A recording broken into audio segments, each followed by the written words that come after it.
What's up guys, Shane of Figuredeck 3D Printing, and today I'm going to show you how to silence your CR10.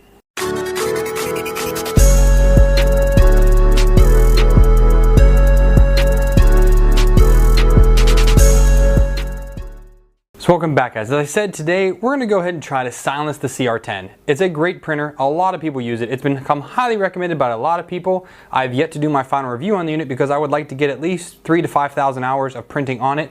I'm probably around 2,000 hours now, and I just need to get more prints on it just so I can kind of confirm, is this as good as everyone says it is?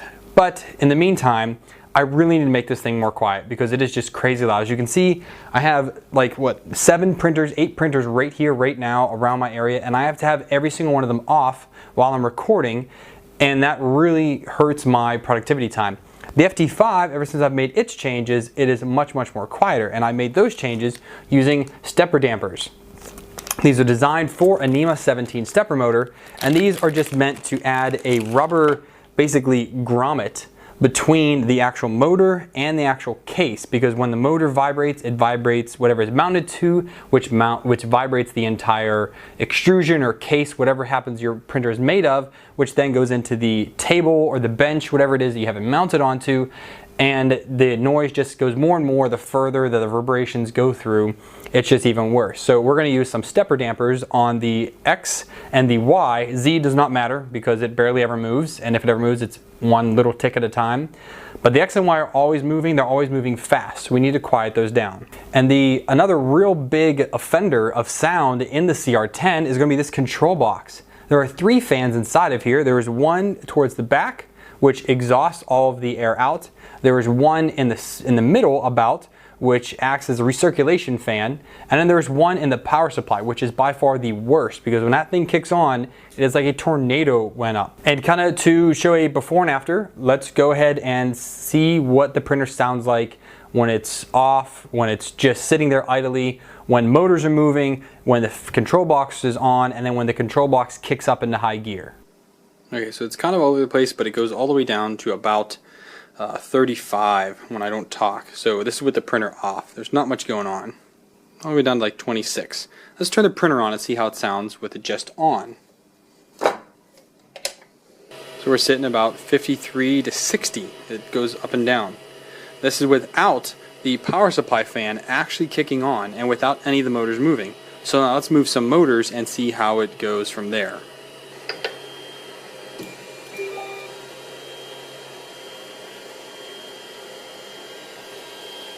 So that doesn't add too much noise. It seems like most of the noise is coming from here. Now I'm going to see if I can get the fan on the power supply to actually kick on. So we're going to go ahead, prepare, preheat PLA, and see if we can get that to turn on. So the motors and that fan going up, we're seeing over about 76 decibels. Just pretty doggone loud. And you can hear on the camera, it's probably pretty loud. Alright, now we've seen all that, let's go over what fans we're going to need to put inside of here. Now I actually have these from a previous server build. These are Noctua NF-A4x10. So these are 40mm by 10mm Noctua fans. They move a lot of air and they're super duper quiet about it. And because they're computer fans, don't worry, you just don't need to use the yellow pin. They are still controlled via voltage, so if it's only putting in 7 volts, it runs that much lower. That's how 3D printers work with their fans. You don't need a signal cable like some other people think you do. You don't need that. So we're going to go ahead and use one of these on the extruder, and that will greatly reduce a lot of sound coming from there. Once we go inside the box, I have this 60mm by 15mm fan, and this is going to be for the power supply. These are super hard to come by, and there's no great big brand. There's no Noctua or Noise Blocker or NZXT. There's nothing like that that makes a 60mm fan. These are hard to find. They're not terribly expensive. I got 2 for a few dollars, and that's what I end up using. I'm actually going to use one on another printer as well in order to quiet that one down. So we're going to use this and hope that this does a good change. I don't know. We're going to find out after when I get to the end of this video. Next, I have a Noise Blocker SX-I or 1. I'm not sure exactly what that is, but this is a 50 by 50 by 10mm fan. This is the same size as the recirculation fan that is in there. You could get away with a thicker fan if you wanted to, but I figured a 10mm would be just fine as long as it's quieter than the stock one. no biggie. And surprisingly, in this giant box, this is a Noctua 40mm by 20mm fan, and this is going to be for the exterior, so it's going to be for the outbound of this case. It's going to be the exhaust. It's going to move a lot of air and be super duper quiet. The current one moves a lot of air, don't get me wrong, it moves a lot of air and it cools well. But I'm hoping this cools just as well, a lot quieter. If it cools better, hey, all the better. But again, I'm just hoping to get a noise reduction out of the entire system. That's why we're doing all these changes. Now that we went over all the parts, first thing we're going to do is we're going to take care of the control box and swap out all the fans inside of here. Okay, first things first, we've unplugged our power, turn it back on, turn it back off, make sure it's off, and we're going to disconnect some of these cables just so it makes life a little bit easier for us when moving this around. And I'm going to take off my feet, which just sit on there, and that's just to kind of pull it up. And we're going to take a look here at the bottom. So the first thing we need to do is we need to remove these 5 hex head. You can use the stock, or you can use the Allen heads that come with the printer, but I find Allen heads really hard to use. I really don't like hex wrenches. So I have a nice little cheap screwdriver here that has all the parts in it that I need, and I'm going to use that to whip these off real quick. Okay, sorry for the change. My other camera died, so I'm switching to the GoPro. Okay, so once we have the bottom panel off, we then can see our power supply. So this fan eventually is going to come out, but in order to do that, we got to take out these 4 screws right here, and that just requires a little bit of a bigger head to get those out. Again, these Allen wrenches are included with your kit, so it makes this super easy to pull out. Those are out, so now we're just going to slide the power supply out, which got to get a little bit fancy with to get it out. And we're just going to set it off here to the side so that it's out of our way. So someone did say in another forum, while we're in here, I'm going to just go ahead and tighten up these terminal blocks here. Someone did have some loose ones and they did burn up. Mine have not. Everything's been great so far, but I'm going to just tighten things up just to be safe before I close this up. Okay, so now that we're in here, I really hope there's enough light in here for you guys to see. So here is one of our fans. So this is our 50mm, and then back tucked under here is our 40mm fan. So we're going to go ahead and pull out the 50mm first and replace that one.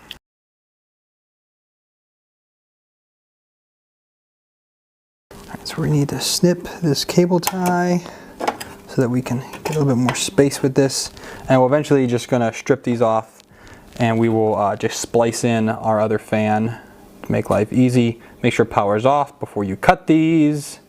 Okay, so you're going to also notice here that there are 4 screws that hold this on, so you're going to pull those 4 off. And also notice the airflow.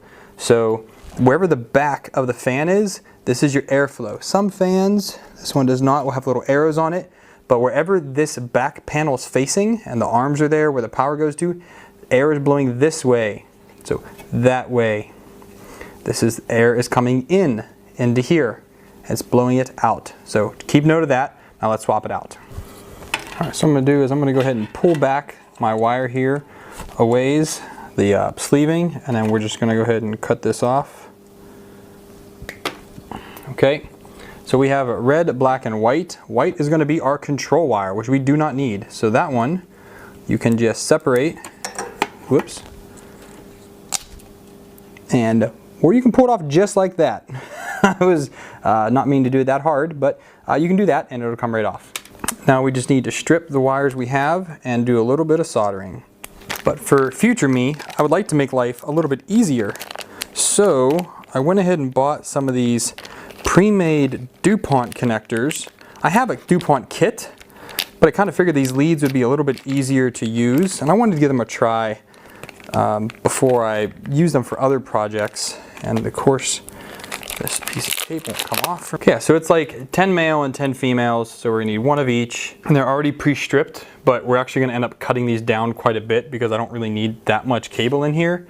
And then they just go together and they're keyed, so they only go in one way, and life is easy. So I'm gonna put the female end to the board and the male end on the actual fan. So if you've never done soldering before, it's not all that scary. You're just gonna need a little soldering station. I just have a Weller variable here that I bought on Amazon quite a while ago. It's a great little kit.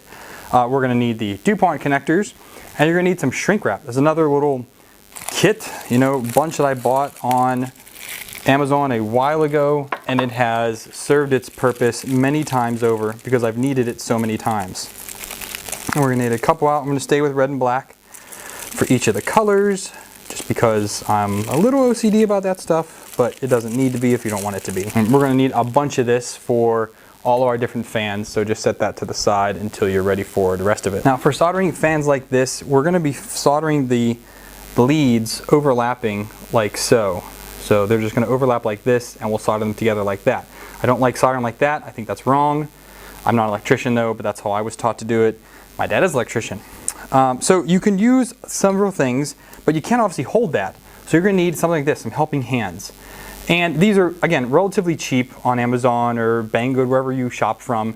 They're pretty cheap, so you can have one of those. Or if you don't have that, and you don't have the money, but you got a little bit of filament laying around, you can make this. And it's a variable size for different wires, and this is just a very cheap helping hands. So all you have to do is set it down. We're gonna go ahead and do red first. We're gonna put the red one through there, just push it in a little bit, and it gets stuck in there. And we're gonna do red on the fan, and we're gonna push that in there. And there they overlap perfectly, just how we need them to be. But before we do that, you need to put your heat shrink on one side and get it down out of the way. And then put this back on here, and then we are good to go. So we'll be able to solder those together like that. We're gonna need to pre-tip those first, to tin them first, which is simple enough, but this is a very easy and cheap way to add to whatever your tools are. Oh, and lastly, a roll of solder. Bought this, 20 years ago when I was a kid. My dad started teaching me how to solder. I've barely used any of it. Solder is good forever.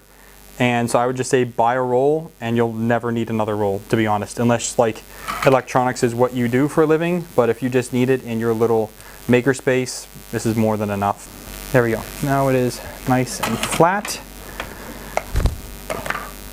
Now we can pull it off. Our shrink tube will go over it, and then use a heat gun or a lighter to go ahead and shrink that down. And then now you have a protected solder, which is very good, because if you leave that exposed, bad things will happen. Shouldn't have to explain that to people, but I do. So the next one, and we'll continue on. I prefer to use a heat gun, but mine's in the other room. I don't feel like going to grab it right now. So a little bit of heat, and there you go. You now have a new lead on there. Okay, so we got everything tipped up. All we need to do now is reinstall it. So we're going to connect it to the connector. Nice and easy there. And then all we got to do is put these screws back in. There we go. That one's done. So now we're going to go ahead and move to the back one. And that one's going to be a little bit hard. Probably not be able to record that one, but we're going to try to dive in there. Again, as you can see, it is right back in there. And we're going to go ahead and dive in there, pull that out, do the exact same thing as this, but we need to cut some zip ties in here to get those out. And shouldn't be too bad, but I'll get that out now. Okay, so we have it finally installed in here. Spins just like the way it should. I'm just tucking the cables down in here for now. You can re-zip tie them to these mounts here and here, but I don't want to do that right now. I have other plans for this printer. So for now that's done. Now we're going to go ahead and look at the power supply. All right, so word of warning, this here is the warranty void sticker. We are going to break that. So you've been warned that when you do this, you totally void the warranty of the power supply and probably the printer. So, you know, now you know.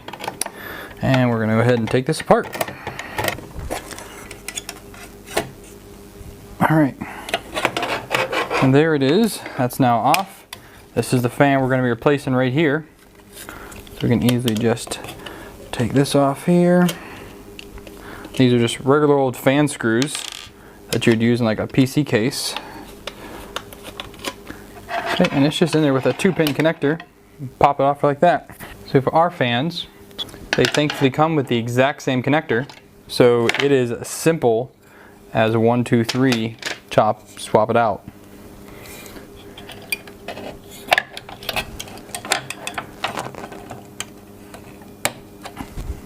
There it is. So we're going to reattach it.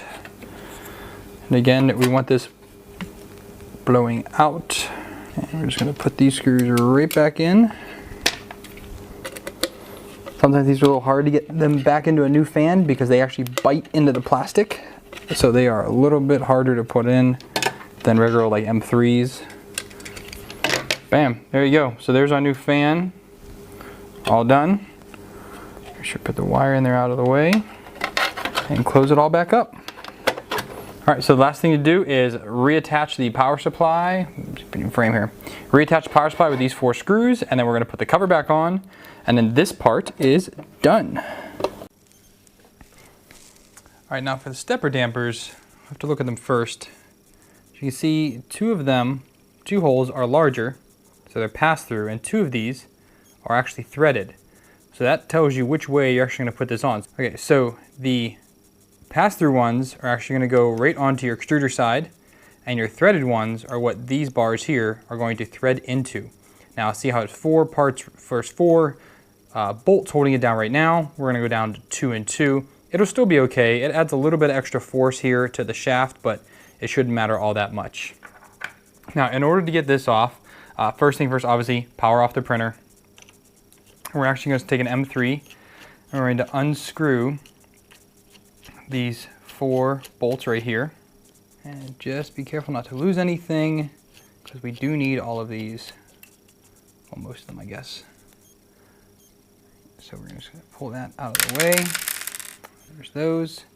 We can unloop that. Okay, and now these are generally tight. Yep, they're all tight. So I'm just going to use a small crescent wrench to go ahead and loosen those up.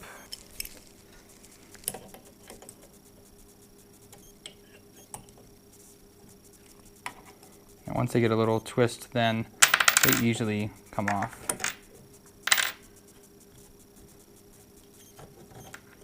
And just gonna pull it out. And there it is. So now we're going to kind of move this back here a little bit.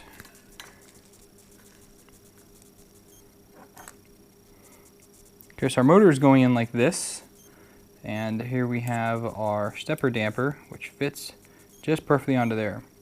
I'm going to put it on this way just because I feel like that will help with the forces of the extruder or the belt pulling on it. So all we're going to need is 2 little M3 6mm ones in order to reattach that. So that is additional hardware that you will need. Okay, so now that those are on, we're going to need a fine Allen to loosen up this. Oh, actually not that fine.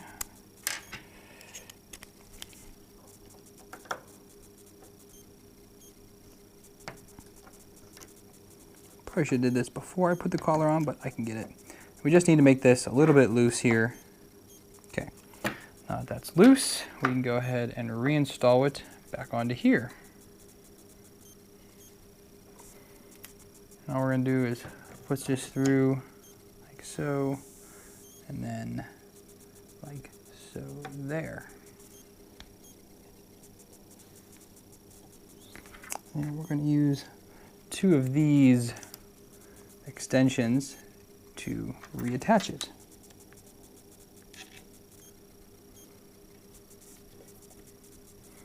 And then I'm going to use the crescent wrench to just torque them down just a little bit. I want to make sure that's nice and tight. Don't want this loosening up at all.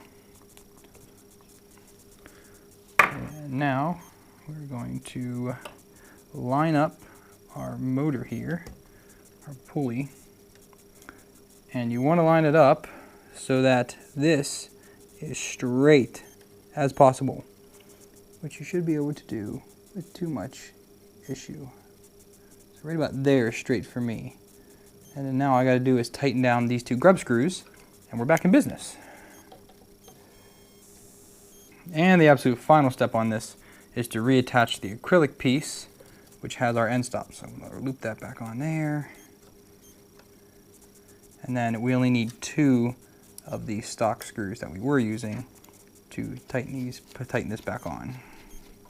Now arguably, I'm using socket cap heads, as you can see right here, so they're pretty high up. If you were to use these button heads that like come with the printer, it's just not what I had in hand, you probably could use these again to put through here like so, and then use a nut, an M3 nut on the other side to re-secure these down. theoretically. I don't really think you need to. It literally only holds the end stop. Like, it doesn't need to be anything super fancy. It just needs to actually hold it on there. So I think that's pretty good. So these are going to be the exact same steps we take to do the Y motor, but I don't need to film that because you just saw me do this one and that's easy enough. Okay, so it's all done. We're going to take a test reading first and then I'll turn this on and we'll see how it sounds. So like 30, 32 in the room. So 46 with everything on. Now let's home everything.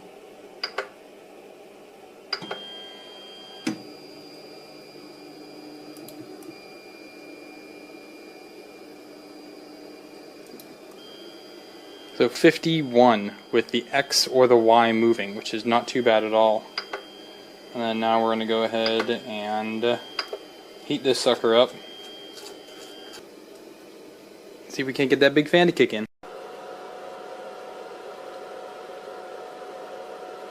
So there you have it, guys. So now when we talk about the fans, it did seem to quiet it down on the ambient levels, which is good. When it's moving, so thanks to the stepper dampers now, it is a little bit quieter as well. Printing, it will be a little bit quieter. Another thing you have to try out is different feet in order to totally eliminate the sound resonating through the printer into the actual tabletop, whatever it is you have yours to. The FT5 uses these type of foam mounts, foam balls that mount to the bottom of it, and that really reduces the sound. I might try the same thing on this eventually, but we'll see how it is. And then, so like the fans inside move a lot more air than the stock ones do. I can definitely feel the difference there. And they do sound quieter. So was this upgrade worth it? I leave that to you guys to find out. So if you guys want to purchase any of the items that I used here, I'll put links to everything down below in the video description. If you want to purchase any, please go ahead and use those links. A little slice of what you buy comes back to me as they are affiliate links. And now we're going to wrap it up. So thank you guys for watching. If you found this video helpful in any way, please give it a thumbs up. If you didn't, thumbs down. Tell me what I can do better in the future. If you want to help support the channel, best thing to do is subscribe, hit the bell icon. That way you get a notification anytime I upload new content, especially for videos like this. If you want to support me financially, there's a Patreon link down below. Donate me $1 more. I greatly appreciate current Patreons. You guys are awesome as always. Anything that comes to me via Patreon, I try to purchase filament either to use on the channel for projects or to use just to review a random filament, which I've done in the past. If you want to support me without spending your money, down below is going to be a bunch of affiliate links. Go ahead and update your bookmarks with those. Again, the items that I used today are down there again as affiliate links. Anything you buy, a little slice comes back to me. I appreciate it. And I thank you guys for watching each and every day, or each and every time I put up a video. So thank you guys. Until next time, happy printing.